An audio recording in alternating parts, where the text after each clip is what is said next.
Tú avisas. Estamos.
Estamos en conversaciones desde la coyuntura con Carlos Meléndez. Carlos, ¿cómo estás? ¿Qué tal? Bien, muy bien. Muchas gracias por la invitación. Al contrario, gracias por compartir ese tiempo con nosotros. Un gusto. Vamos a trabajar un libro que recomiendo lectura, Populistas, última entrega. Pero tenemos esta conversación en un momento sumamente duro, Carlos. Así es. Este país está desangrando. ¿Cuáles son tus impresiones generales sobre este dolor que estamos arrastrando? Bueno, impresión general es de un país dividido, pero no solo dividido en términos territoriales, sino con divisiones mucho más profundas, ¿no?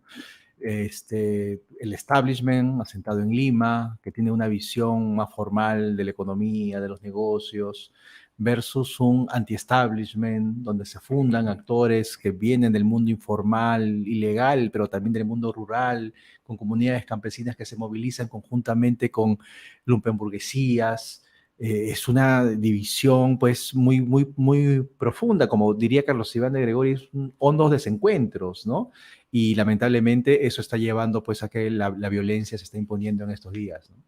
Vamos a entrar en detalle de tu libro, que presentas como un trabajo de difusión científica desde el punto de vista de la ciencia política y de la medición de datos objetivos. Pero hay dos cuestiones previas que quiero resaltar.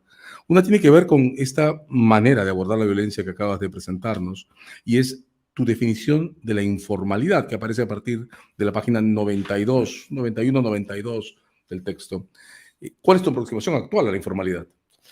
Sí, a ver, es un tema que se aborda tangencialmente en el libro, pero que es una de mis obsesiones académicas, diría yo, porque tiene que ver con la relación que tiene el individuo con el Estado, precisamente. O sea, todo este ánimo anti-establishment, toda esta desafección política, todo este rechazo al Estado, tiene una microfundación. Y la microfundación es la relación que tiene el individuo con la norma. Normalmente los individuos ordenan sus preferencias dentro de un marco normativo, dentro de instituciones que se dan por dadas y se respetan en países donde la institucionalidad está vigente y son legítimas las instituciones. La informalidad, ¿qué es lo que sucede en casos de informalidad? Que el individuo ordena sus preferencias por fuera de ese marco normativo, por fuera de esas instituciones. Entonces, las mismas instituciones son materia de cambio, de acuerdo con los intereses, con las preferencias de los propios individuos. Entonces, aquí estamos hablando no solamente pues de la informalidad laboral, de la informalidad tributaria, acá estamos hablando de la relación fundamental del individuo con el Estado, con los asuntos públicos, con la norma, con las instituciones. Y en este rechazo tan fundamental, tan sociológico que tenemos la mayoría de peruanos, acá no estamos hablando pues de un tercio de informales como en Chile, acá estamos hablando de más bien de 70-75%, la informalidad se vuelve la normalidad. Y creo que ahí está en gran parte la explicación de lo que estamos viviendo en la política peruana, en la sociedad peruana, en los conflictos sociales, etcétera, ¿no?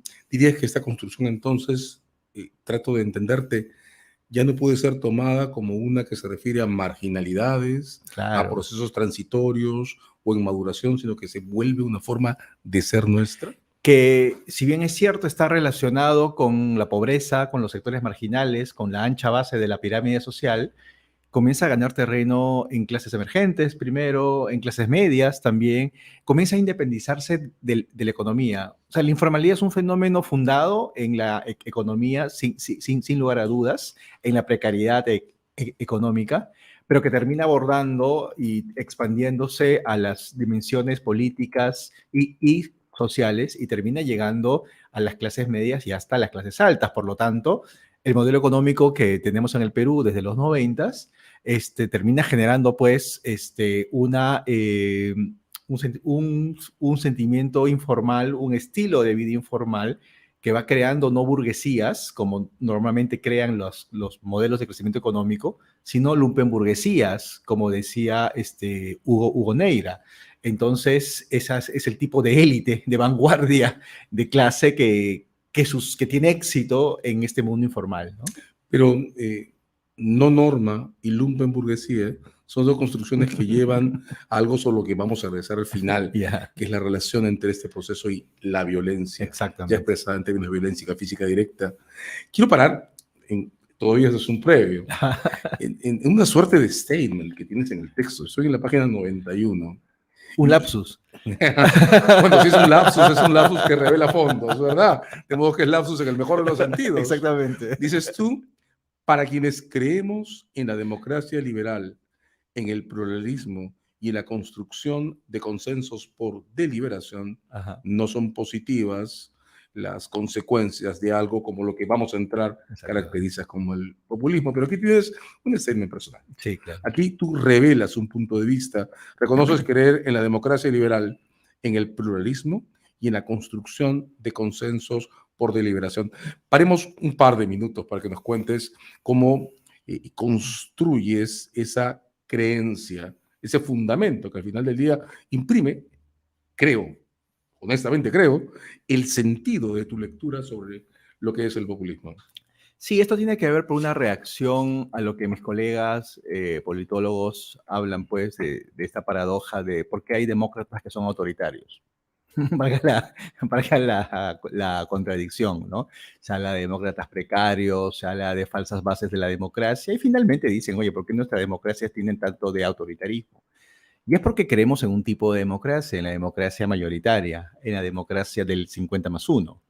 Es decir, la dictadura de las mayorías o la imposición de las mayorías. Tú puedes entender la democracia como el gobierno de las mayorías. Yo prefiero entender la democracia como el gobierno de todos. Y hay una gran diferencia ahí, porque entender la democracia como un gobierno de las mayorías hace pues que con el 50+1 de los resultados electorales puedas imponer tu posición, imponer tu punto de vista, tus preferencias programáticas, tu ideología. Y eso lo que nos ha llevado es a una política binaria, que a partir de ahí se va desprendiendo justamente las bases del populismo que se basa en una división maniquea del mundo entre dos grupos, una élite naturalmente corrupta y un pueblo honesto. Entonces, tanto populistas como republicanos, por decirlo de un modo, empiezan a decir, no, yo soy moralmente superior al otro. Y esas divisiones maniqueas que se establecen en la sociedad se sustentan en una visión de la democracia mayoritaria. Entonces, tanto los dirigentes de izquierda o los intelectuales de izquierda que hablan del socialismo del siglo XX, hasta los jóvenes teóricos del republicano del siglo XXI, comparten este fundamento de la democracia mayoritaria con estos elementos de autoritarismo, precisamente, ¿no? Y es por eso pues, que nos hemos llevado a la polarización en la que estamos. Polarización y siempre buscando una autoridad moral de un grupo sobre el otro.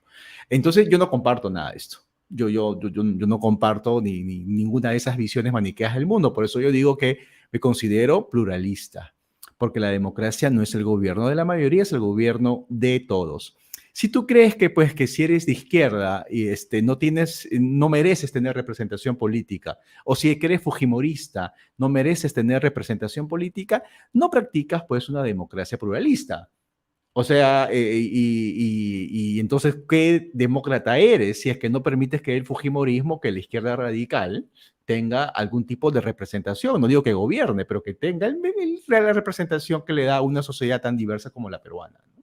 En la construcción, entonces, hay un eje sobre la tolerancia. Hay una parte del libro, cuando presentas la metodología con la que reconoces los populismos, en el que pones el acento en que el gobierno de todos es el gobierno que también protege a las minorías o que evita aniquilarlas. Eso me parece una idea muy poderosa. Y a partir de ahí, ¿cómo descubres la construcción populistas? En la presentación del libro, cuando nos dices, nos explicas que esto es una manera de difundir conceptos de las ciencias políticas, haces referencia a fuentes, a profesionales, a otros doctores que te han dado espacio para trabajar esto incluso en términos de sistemas políticos comparados. ¿Cómo llegas a la construcción? Yo comencé, mi tesis doctoral tuvo que ver sobre identidades partidarias en el Perú. Mi obsesión era tratar de medir en un sistema sin partidos o con partidos débiles, aquellas personas que se reconocían como pristas o que reconocían como fujimoristas, los dos movimientos más cerca de ser llamados partidos políticos en el Perú. Ese era como que mi interés de estudiante doctoral. Y me empiezo a dar cuenta de que en realidad las identidades más importantes no son las positivas, sino son las negativas. El antiaprismo. Esto además me lo dijo cuando trabajaba yo en la Comisión de la Verdad, tuve que entrevistar un par de veces a Alfonso Grados Bertorini. Y él me dijo una entrevista me dijo que el gran mal del siglo XX peruano era el antiaprismo. ¿Ya? Según él, si el APRA hubiese llegado al poder en el momento que le correspondía, Perú hubiese sido lo más cercano a tener una socialdemocracia. En fin, esta era una hipótesis que tenía él. ¿Pero a qué viene eso?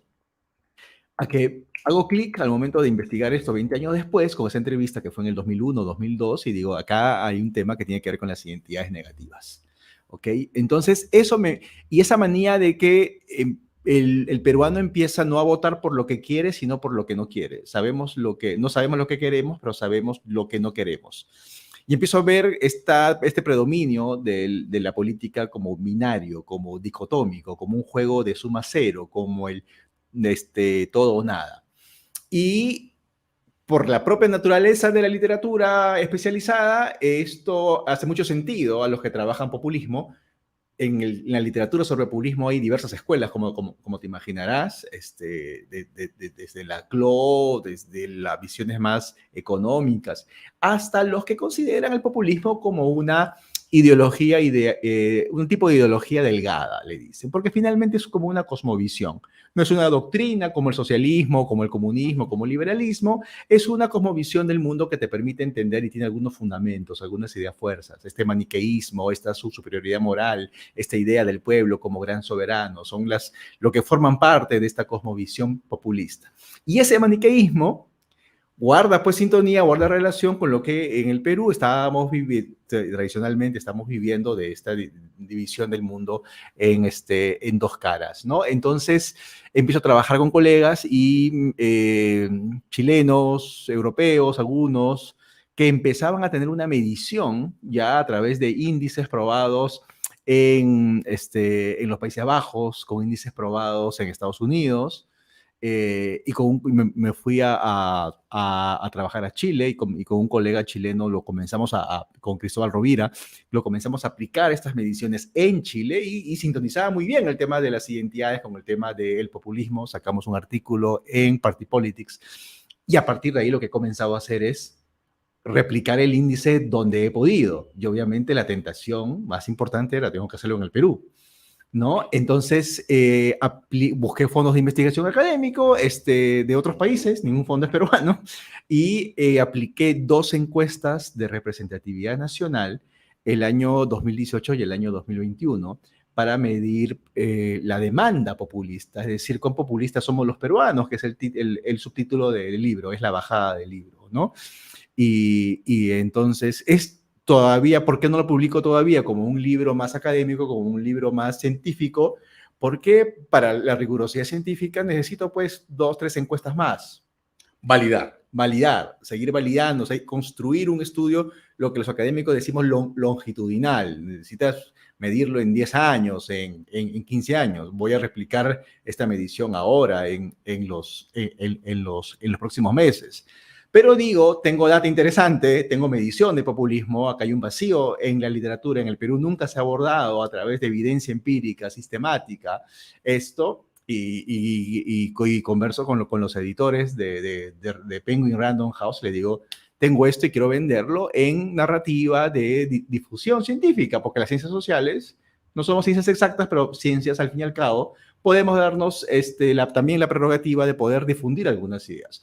O sea, esto es algo así como que, como un manuscrito que lo envío a la sociedad, a las grandes audiencias, y a partir de ahí estoy teniendo algunos, obviamente, intercambios, como este, por ejemplo, que me permiten continuar explorando el tema. Esto no es un tema acabado. Para mí los libros son borradores, finalmente. O sea, un libro terminado en ciencias sociales, en cualquier trabajo científico, es falso, pues, porque la ciencia precisamente se basa en trabajos en base a otro, previo, ¿no? Entonces, yo lo considero esto como un borrador simpático, pero un borrador finalmente, y para seguir explorando y seguir trabajando este tema que, como queda claro, me apasiona, ¿no? De hecho, has cerrado ya un ejercicio, y es que has operacionalizado construcciones que usualmente los consumidores habituales hallamos solo en textos modelo ensayo, Claro. o en textos filosóficos, ¿no? De alguna manera, aquí está el enemigo de Carl Schmitt, ¿no?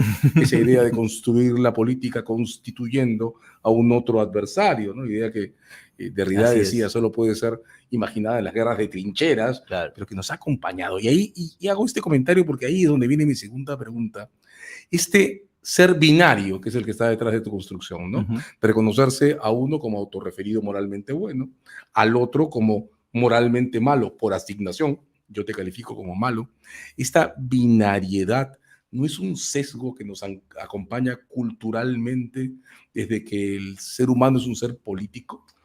Sí, y es un sesgo que está de manera más silvestre en la sociedad de lo que creemos. Y esto tiene que ver con uno de los capítulos del libro, ¿no? Porque cuando aparece Pedro Castillo, cuando gana Pedro Castillo, y cuando nos damos cuenta que es populista de acuerdo con la medición, de acuerdo con las características que la teoría del populismo ideacional tiene, yo me pregunto, ¿dónde aprendió a ser populista? Porque, a ver, uno aprende a ser comunista en una escuela de cuadros, no sé, o uno aprende a ser liberal, pues, en algún think tank de derecha, o sea, ese tipo de doctrinas, de ideologías más gruesas, se enseñan. Pero ¿cuál es la escuela del populismo? O sea, ¿dónde los líderes populistas natos aprenden a ser populistas? Entonces me pongo el sombrero de Pedro Castillo y digo, bueno, a ver, si yo soy un profesor rural, campesino, chotano, ¿cuáles son las instituciones en las cuales yo me socializo? No necesariamente políticamente, me socializo simplemente. Entonces, ¿cuáles son las organizaciones donde Castillo pues, se socializa? Uno, la escuela pública rural. Dos, la organización campesina, las rondas campesinas, ¿no? Y tres, las iglesias cristianas, tanto católicas como evangélicas. La esposa es feligrés de una iglesia evangélica, ¿no? Entonces, ok, voy tomando elementos de estos tres instituciones sociales y revisas la literatura y, no sé, pues Gonzalo Portocarrero y Patricia Oliar siempre nos hablaron de la idea crítica de la historia que está en una suerte de currículum oculto que hay en la educación pública peruana. La historia que nos cuentan es una historia maniquea también, o sea, son incas buenos versus conquistadores endemoniados, o siempre toda la historia lo hemos construido en base a esa suerte de dicotomías. Las comunidades campesinas organizadas y formadas durante el velasquismo también se basan en ese tipo de dicotomías. Tenían su ideología gruesa sin lugar a dudas, pero las ideas fuerzas de el patrón no comerá más de tu sudor, empiezan a buscar esa animosidad. ¿Y qué decir, pues, de las iglesias, que es el enfrentamiento entre el bien y el mal, entre el David y el Goliat, ¿no?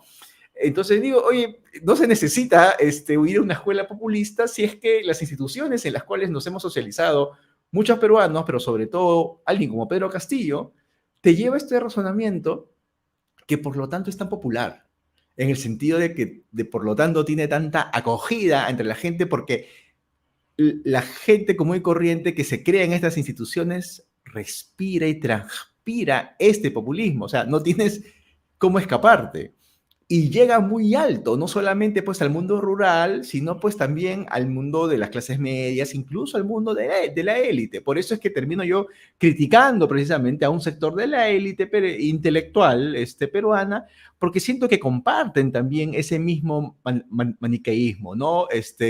Esa forma de estigmatizar a determinados grupos políticos, ¿no? Pero en fin, eso es como yo logro, digamos, los posmodernos dirían de construir el personaje Pedro Castillo y por qué engancha, y hasta ahora hay gente que lo defiende, a pesar de que él no tiene pues ese liderazgo carismático que se suponía deberían tener los líderes, pero los líderes populistas del siglo XX como Perón, como Cárdenas, etcétera, etcétera, ¿no? Pero en esa deconstrucción reconoces una ideación sedimentada socialmente, Claro. no construida racionalmente. Exactamente. Y hay una posición muy interesante que la has mencionado ya, atraviesa el libro, en la diferenciación de las ideologías blandas y las duras, dos planos que en tu texto danzan Claro. relacionándose. Coméntanos un poco cómo se construye esta complementación entre esquemas hiperracionales, como el liberalismo o el socialismo, y del otro lado estas ideaciones sedimentadas socialmente y autoconfirmadas socialmente.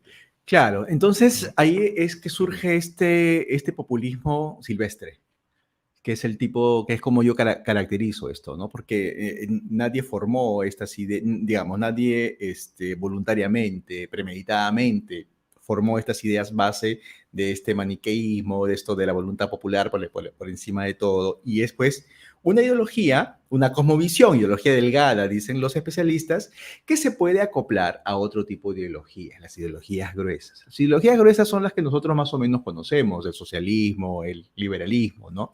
Entonces, las ideologías gruesas no se pueden, pues, acoplar entre sí, pero sí se pueden acoplar una ideología gruesa con una ideología delgada, como el populismo. Hay otras ideologías delgadas. El elitismo, por ejemplo, podría ser otra ideología delgada, que también se basa en el Citas el discurso maniqueísmo. anticorrupción como una ideología delgada. El discurso anticorrupción es otra ideología delgada, por ejemplo, ¿no? Hay la descentralización, es otro tipo de ideología delgada, ¿no? Entonces, el populismo es un tipo de ideología delgada que se puede acoplar a ideologías gruesas como el socialismo o como el liberalismo. Por eso es que podemos tener, o el conservadurismo. Por eso es que podemos tener populistas para todos los gustos. Podemos tener populistas de izquierda como de derecha. O sea, no sé, pues desde Fujimori hasta Hugo Chávez.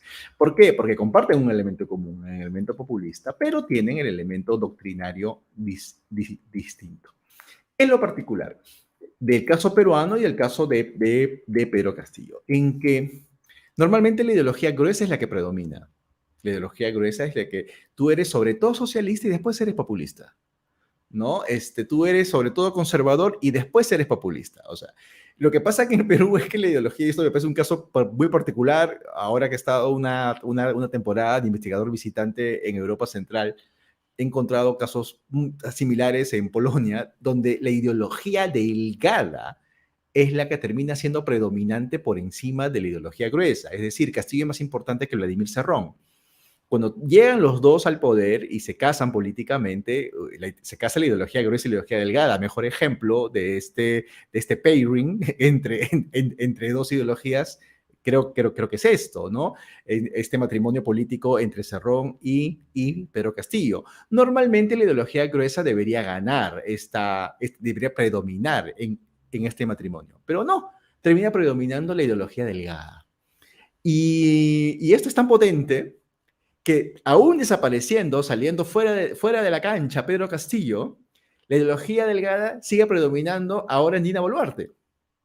Y te das cuenta que Dina Boluarte, que proviene del mundo anti-establishment, de donde proviene Pedro Castillo, quizás obviamente con más club provincial que escuela rural, pero finalmente proviene también del mundo de los de abajo, por decirlo de un modo, fácilmente puede plegarse a una coalición más conservadora, a una coalición mano dura, una coalición que ve el orden público como represión.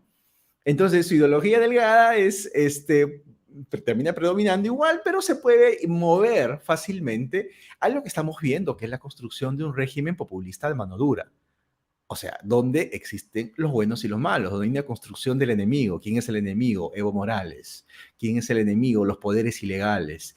Y tienen que proteger a los ciudadanos, ¿no? Donde incluso el pueblo es un pueblo también donde la policía pertenece al pueblo, ¿no? Este discurso que dio Otárola, bastante populista, mano dura en el pleno del Congreso, puede pasar a la historia como el inicio, el coqueteo inicial de un populismo mano dura que se estaría estableciendo en el gobierno de Dina Boluarte si es que prospera, ¿no?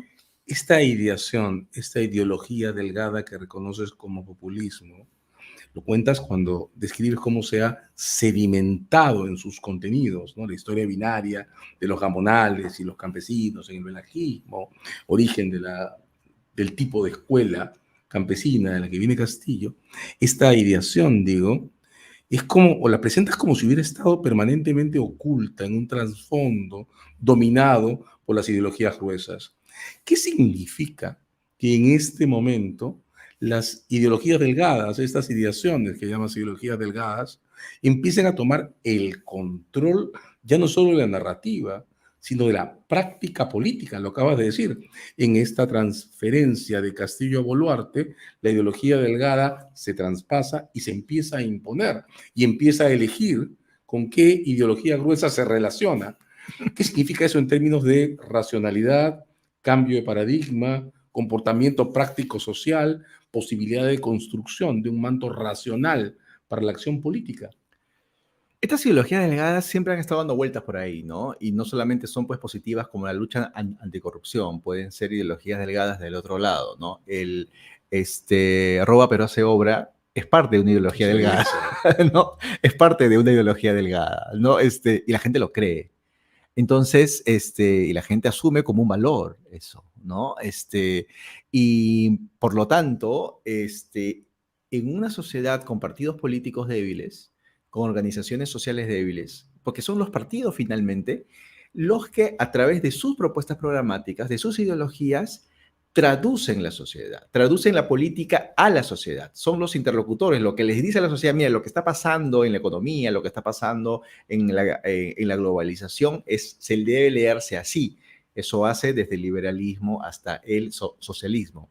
Pero como que los partidos políticos están debilitados en el Perú y en otros países también, es un fenómeno global, no hay traductores oficiales. No hay traductores que utilicen este alfabeto doctrinario para hacerle entender al ciudadano promedio qué es lo que está pasando en el país.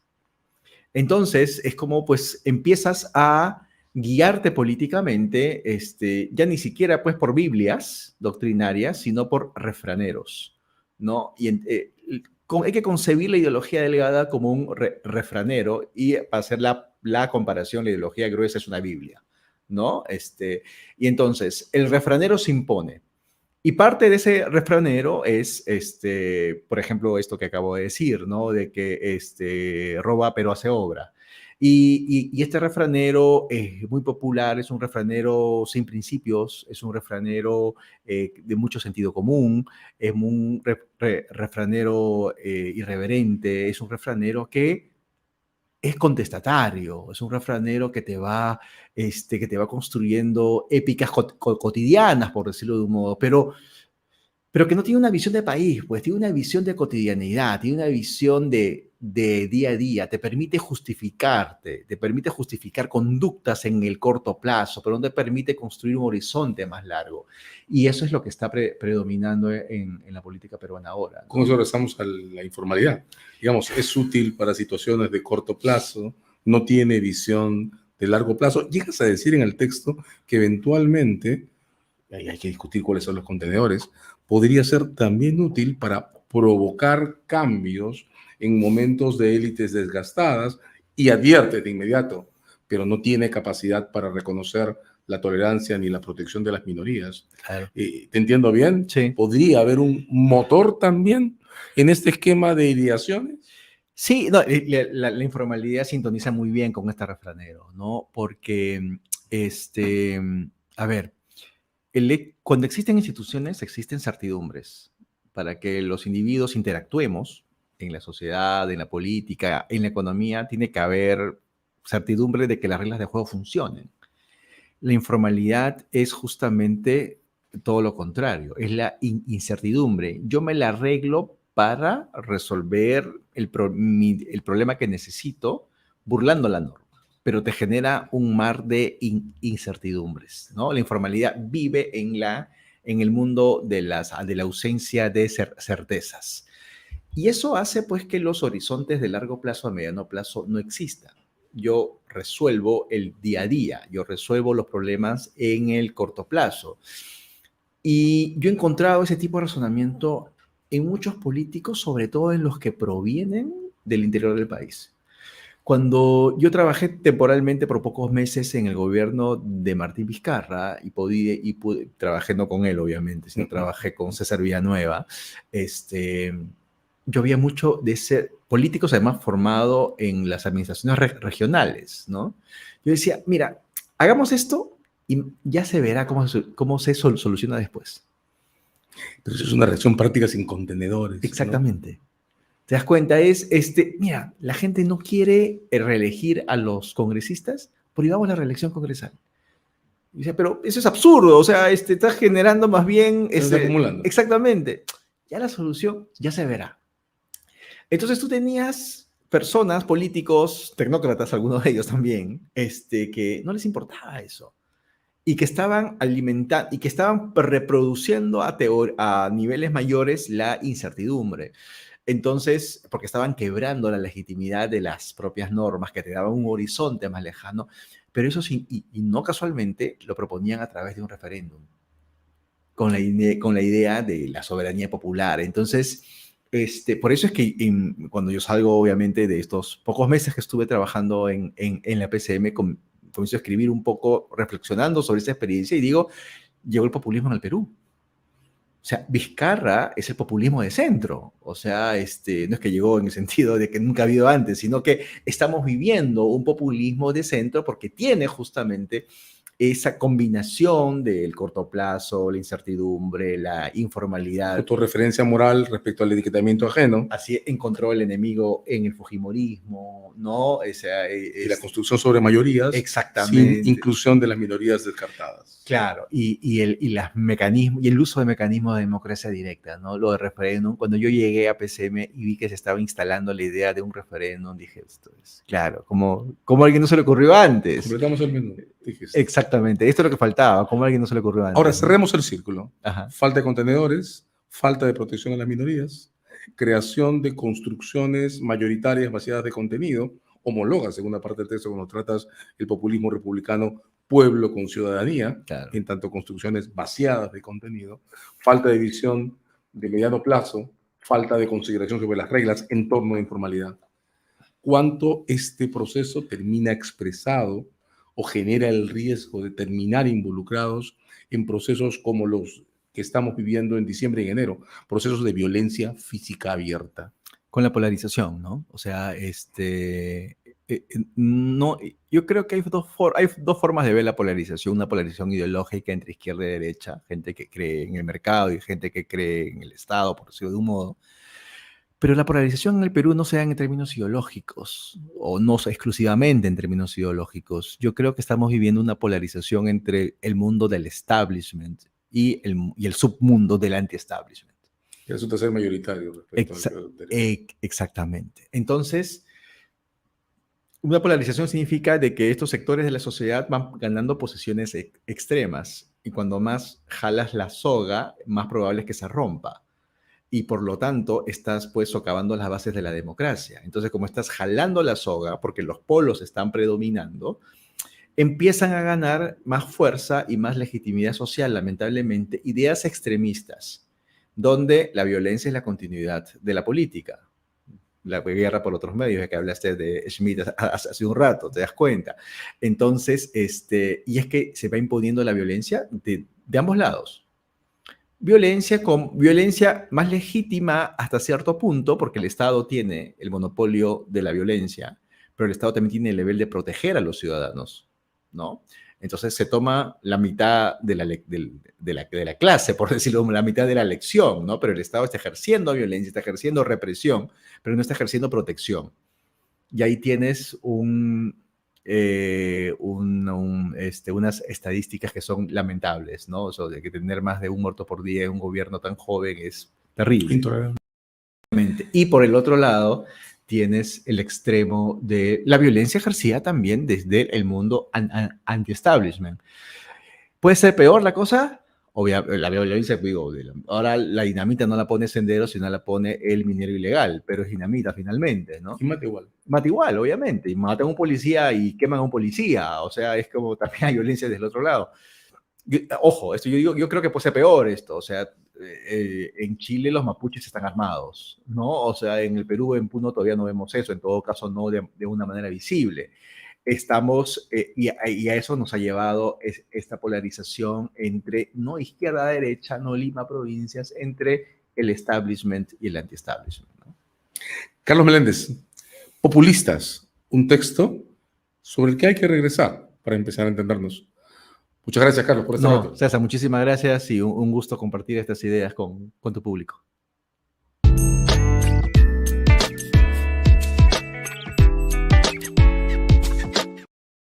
Hago miles de notas. Qué buena